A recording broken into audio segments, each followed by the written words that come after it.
in Pharmaceuticals in association with Higher Secondary Principals Forum.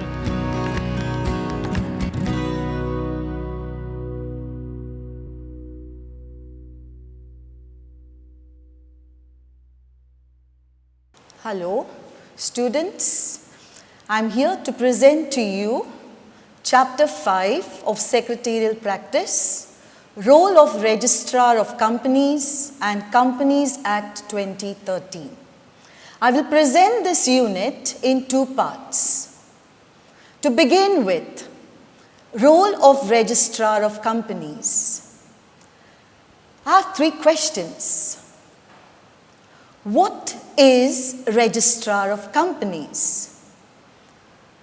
It's a body in India under the administrative control of Ministry of Corporate Affairs. The Ministry of Corporate Affairs has regional directors in major states of India. Second question, who is the Registrar of Companies? The Registrar is an official appointed by the central government to register companies in India under Indian Companies Act 2013. And the third question, what is the role of the Registrar of Companies? To foster business ethics and business values among the companies as they follow the provisions of the Companies Act 2013. With this brief information, I move on to a company gets floated, comes into existence through the office of the Registrar of Companies. The official is the registrar who is appointed by the central government for registering the companies in the state under the Indian Companies Act 2013. The ROC issues the company a birth certificate, and we call it the incorporation certificate. The Registrar of Companies also maintains records of registration of companies. The ROC is regulated by the Indian Companies Act 2013 and is under the administrative control of the Ministry of Corporate Affairs.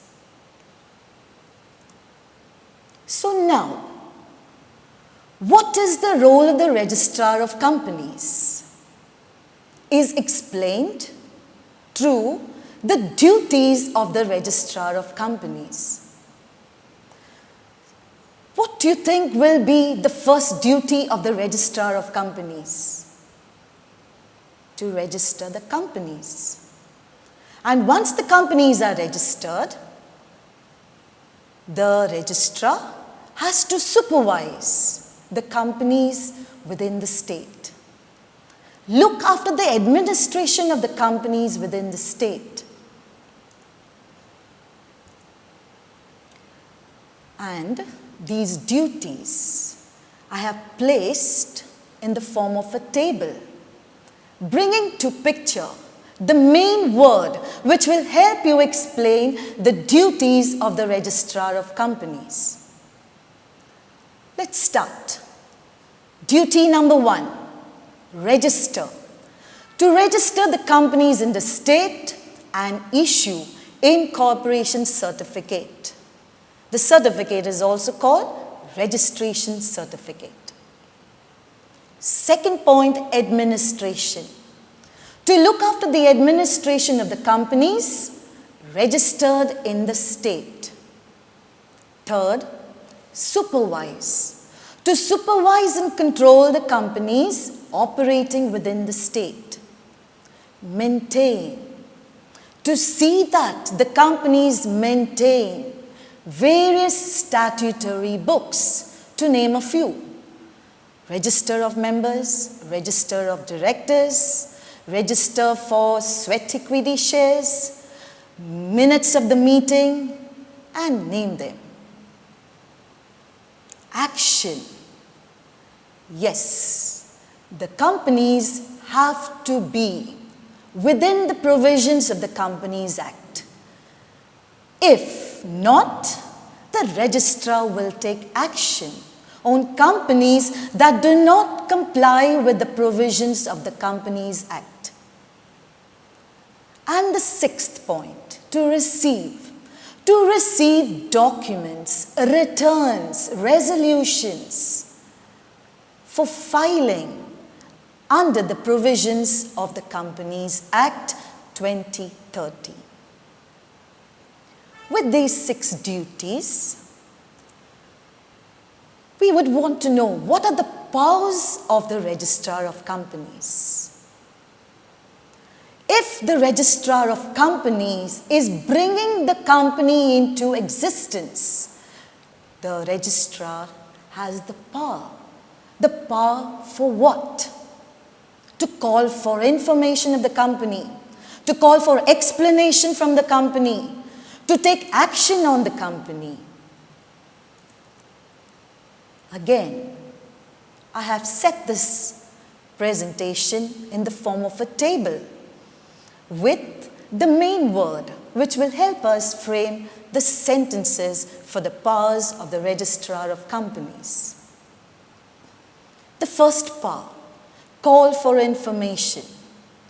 The Registrar has the power to call for information on the profit and loss accounts, the balance sheet, and the annual returns of the company. The Registrar has the power to call for explanation when any complaint or allegations are received from the shareholders and creditors of the company. Inspect. The Registrar has the power to inspect various books of the company, books of accounts and other statutory books. Now, if the company doesn't follow the provisions of the Companies Act 2013, the Registrar has the power to take action on these companies. How will the Registrar go about taking action?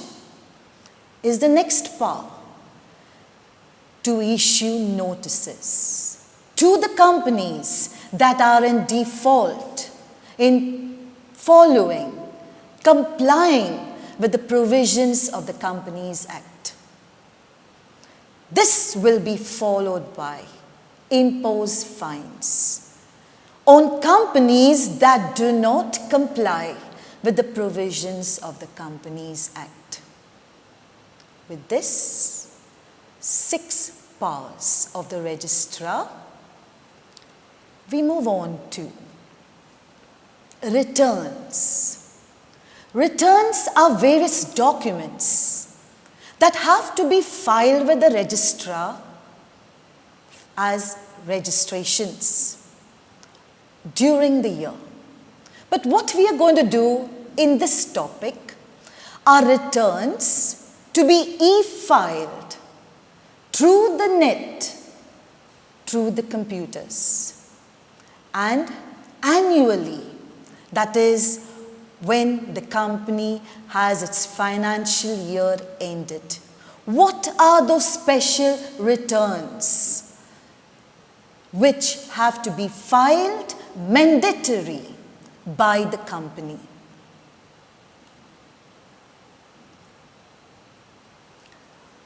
We have the consolidated financial statement, the balance sheet, the profit and loss account, the annual return, the director's report, and the certified true copy, CTC, of the resolution. Each of these documents have to be submitted under specific e-forms. Form AOC number 4 for consolidated financial statement, and the purpose of filing is companies which have subsidiary company, associate company and joint venture. Balance sheet type of e-form to be used is Form AOC number 4, filing of financial statements with the ROC. Profit and loss account, Form AOC 5, filing of profit and loss account with the ROC. Annual return, Form MGT 7, to be filed by companies having share capital as well as companies not having a share capital. Directors' report. Directors' report along with the following annexure: AOC 2, MGT 9, Secretarial audit report. And the sixth is the resolution.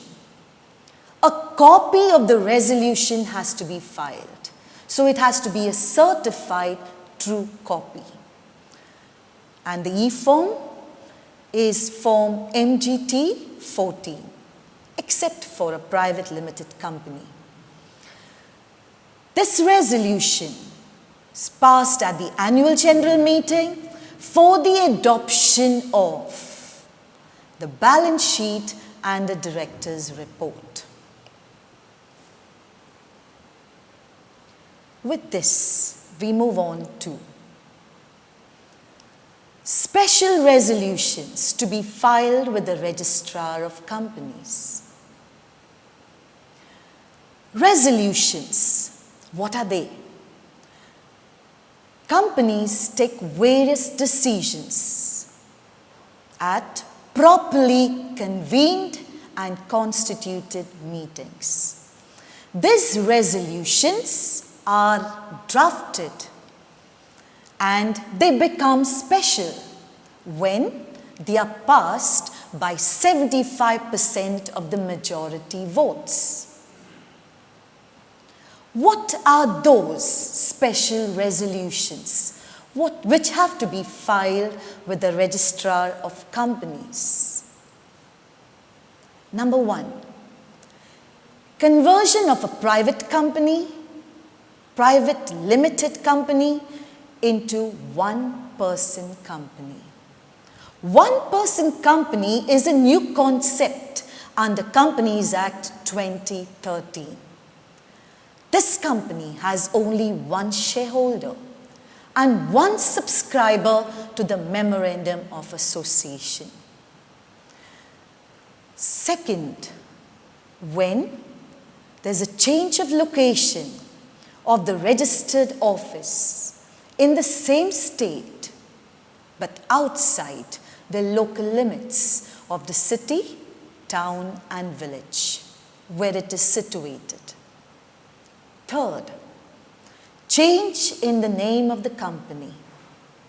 Fourth, issue of preference shares. Fifth, issue of sweat equity shares.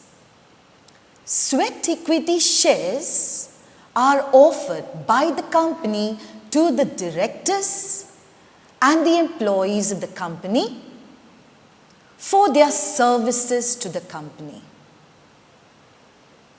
Sixth, reduction of the share capital. Seventh, removal of an auditor before his term of office expires. And the eighth, reappointment of independent director. So we have got to understand the various subtopics that come under role of the Registrar of Companies. With this, I end my first part of the chapter. Role of Registrar of Companies and Companies Act 2013.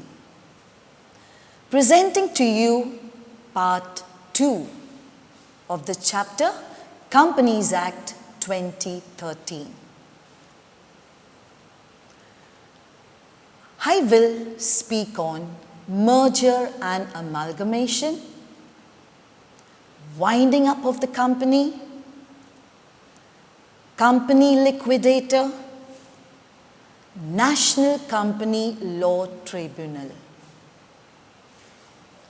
all under Companies Act 2013. Merger. What is merger? Unification of two existing companies into a single new company entity. What's the purpose of a merger? To increase shareholders' value, to gain a market share, to expand into a new segment.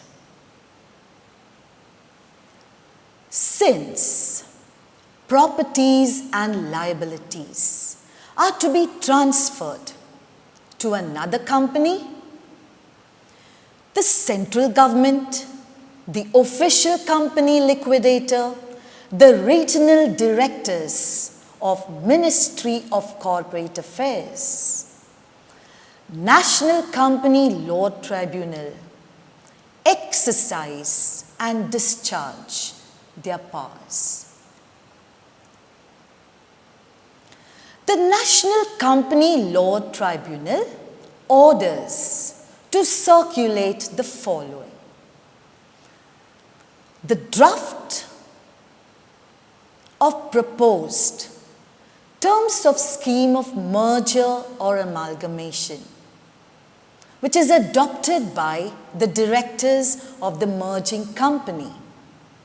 And this is to be circulated among the shareholders and creditors of the company.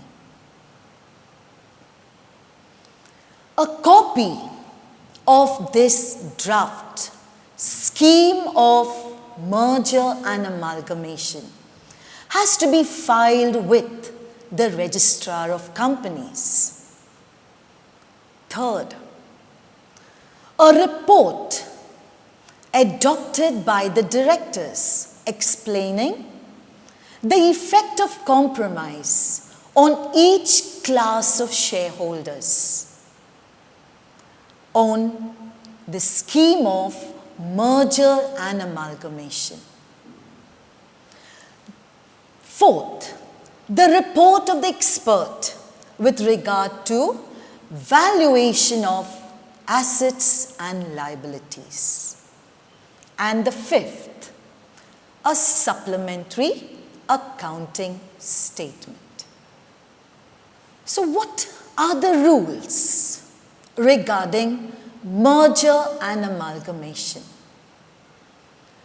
Merger is where two or more small companies come together to form to one new company.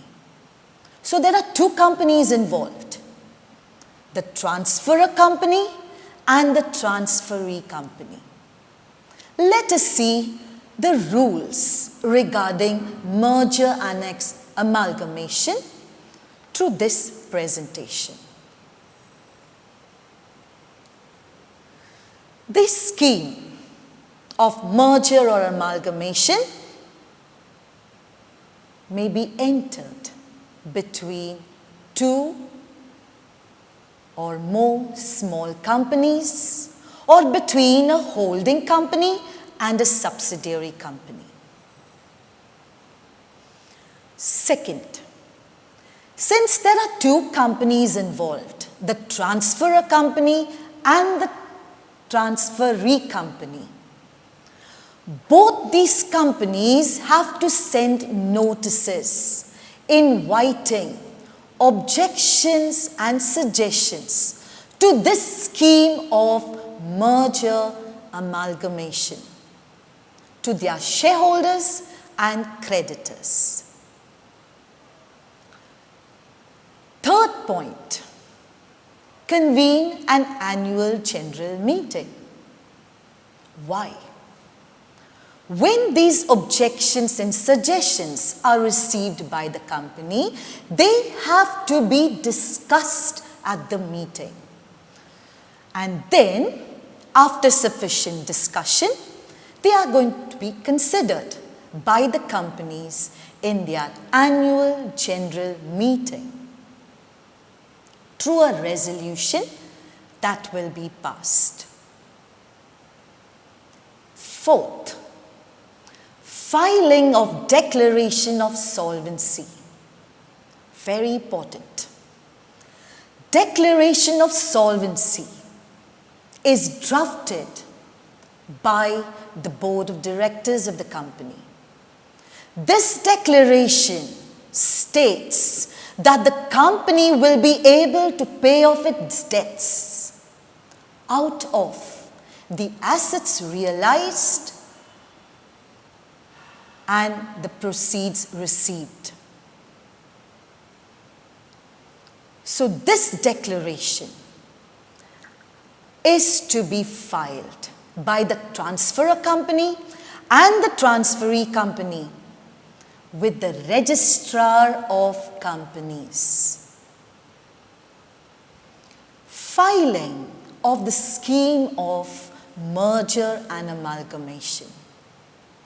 The transferee company shall file a copy of the scheme of merger and amalgamation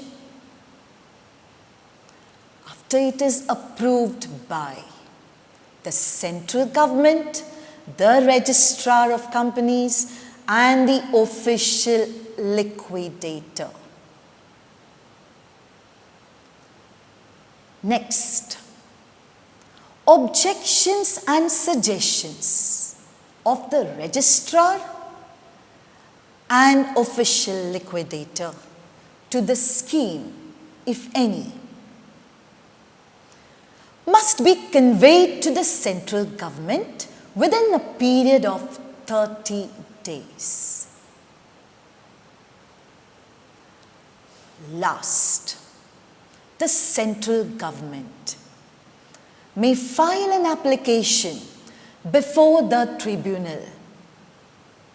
And when the tribunal is of the opinion that the scheme of merger and amalgamation is as per the procedures specified, and I have given you them in point form, the tribunal will pass the order for merger and amalgamation of the company.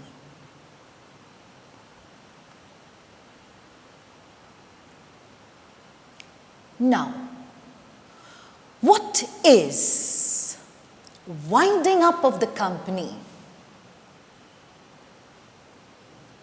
Liquidation, we call it, in other words. In this process, an official liquidator is appointed. For what? To realize the assets of the company, to pay off the debts, the liabilities out of the assets realized, and if any surplus remains, it is to be distributed among the shareholders of the company according to their rights. So what are the modes of winding up of the company? Liquidation of the company, dissolution of the company. They are in two ways. The company can be wound up by the tribunal. The company can be wound up voluntarily.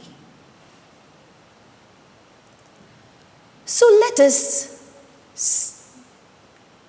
have a reading of winding up of the company by the tribunal.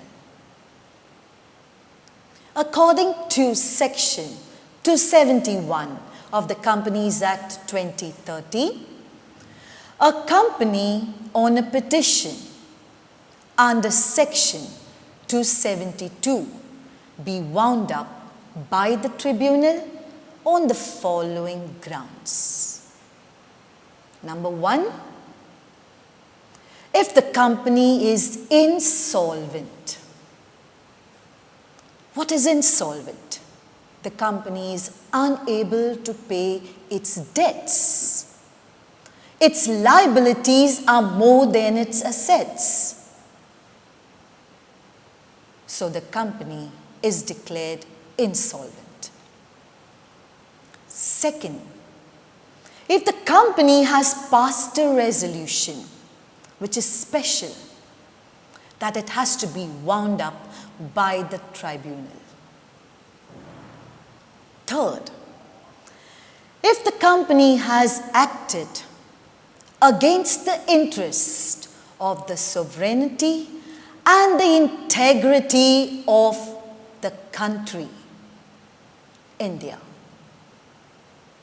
And the last, if the tribunal is of the opinion that the affairs of the company are conducted in a fraudulent way. What is fraudulent way? It's violation of the provisions of the Companies Act 2030. The tribunal can come to this conclusion only on an application received from the Registrar of Companies or any official of the central government.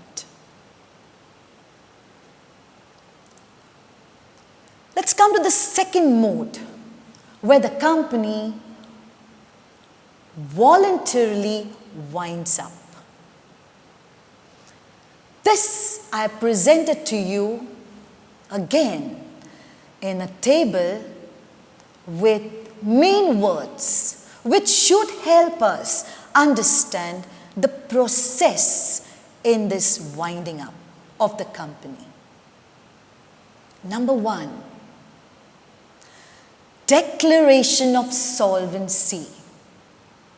This is a declaration which is given by the board of directors, stating that the company will be able to pay its debts out of the assets realized. Second, appointment of company liquidator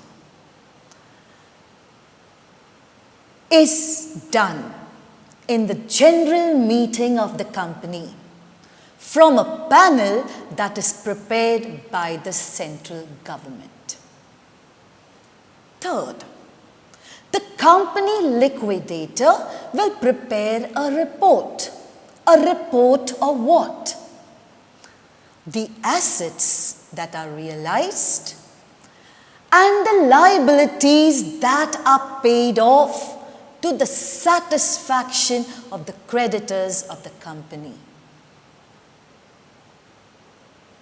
Next point is the meeting of the creditors. A meeting of the creditors will be called for passing a resolution for voluntary winding up of the company. Publishing of the resolution. Publishing of the resolution to wind up voluntarily has to be done within 14 days of passing of such resolution. And the last is the general meeting of the company. This is the meeting of the shareholders of the company. The shareholders of the company have to be satisfied with the report of the company auditors that the assets have been realized, the debts have been paid off to the satisfaction of the creditors, and whatever surplus is to be distributed among the shareholders of the company. When the shareholders are satisfied with the report, they will pass a resolution for voluntary winding up of the company. This resolution is sent to the tribunal. The tribunal will see that the process of winding up of the company is followed as per the provisions of the Act. And if the tribunal is satisfied, the tribunal passes the order for voluntary winding up of the company. That is, dissolving the company. Now, we did mention official liquidator, company liquidator, but I did not explain to you there. Let me explain it now. Official company liquidator is an officer who helps the court in conducting and completing the winding up proceedings of a company. The powers and the duties of the company liquidator under Section 290 of the Companies Act 2030 are to carry on business of the company so far as may be necessary for the benefit of winding up of the company, to sell the movable and immovable property, auctionable claims of the company by a public auction, to sell the whole of the undertaking of the company as a going concern, to raise any money required on the security of the assets of the company, to invite and settle claim of creditors, employees, or any other claimant, and distribute the sale proceeds, to inspect the records and returns of the company on the files of the registrar. 7th point, to do all acts to execute in the name and on behalf of the winding up of the company all deeds, all receipts and other documents, and for this purpose to use the company's common seal.